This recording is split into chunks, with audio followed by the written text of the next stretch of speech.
Today, we're unlocking one of the wittiest and most brilliant poems in the English language, Alexander Pope's The Rape of the Lock. We're going to find out how a seemingly tiny social spat was spun into an absolute masterpiece of satire. Okay, let's just dive right in. Imagine the biggest, most dramatic social media feud you have ever seen. Now, what if somebody wrote about it with the same seriousness and grandeur that Homer used for, say, the Trojan War? Well, that's exactly the kind of absurd, brilliant idea we're dealing with today.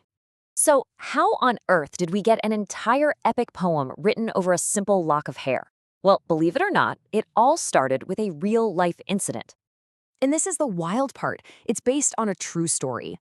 A nobleman, Lord Petrie, thought it would be funny to snip a curl from the beautiful Arabella Former at a party. But instead of getting a laugh, it caused this massive falling out between their two very powerful families. So the master satirist Alexander Pope, who is friends with both of them, wrote the poem to try and make them laugh and see just how ridiculous the whole thing was. And the poem itself, well, it grew over time.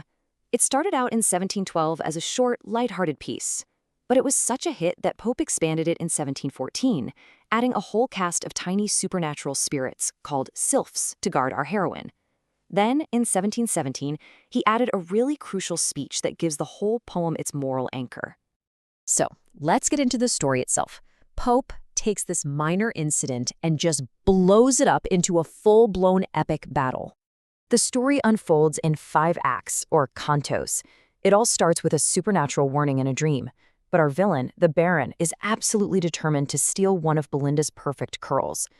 During a card game, he makes his move and snips the lock. Belinda's fury is so immense that a gnome is sent to the Cave of Spleen to gather up more rage.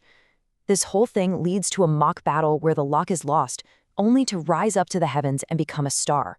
It is pure over-the-top drama. So what is it that makes this totally over-the-top story so funny and, so clever? Well, it all comes down to Pope's secret comic weapon. I mean, it's a fair question, right? Why use the most serious, grand literary form you can think of to describe something so trivial? Well, as it turns out, that's the whole point. Pope is using a technique called the mock heroic.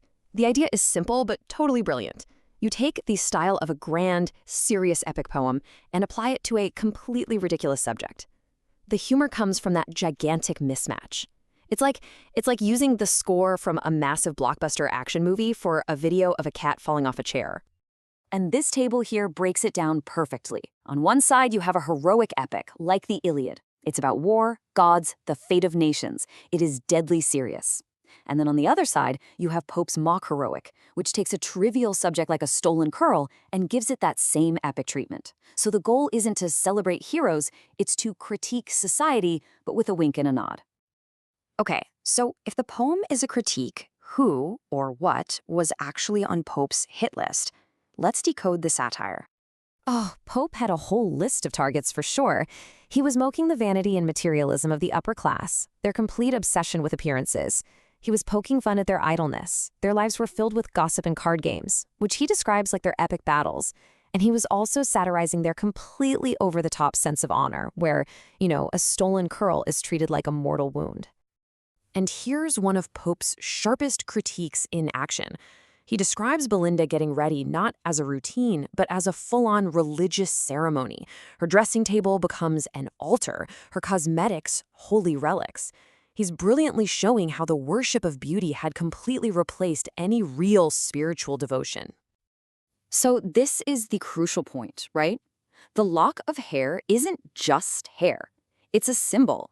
It represents Belinda's beauty, yeah, but it also represents her reputation, her honor.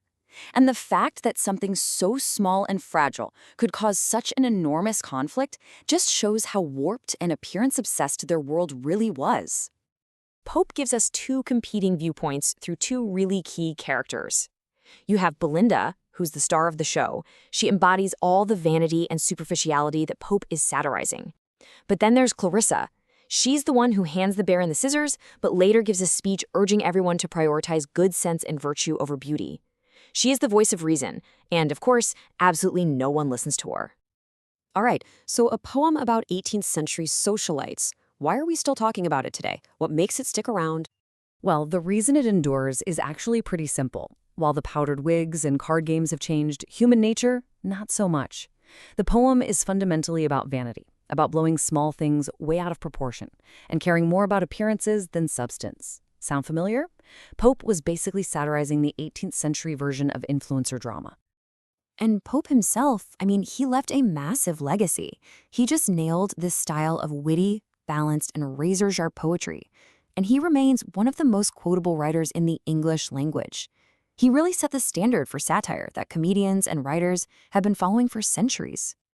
So I'm going to leave you with this question to think about. If Alexander Pope were alive right now, today, looking at our world of social media, viral trends, and, public callouts, what trivial modern-day battle do you think he would turn into his next great mock heroic epic?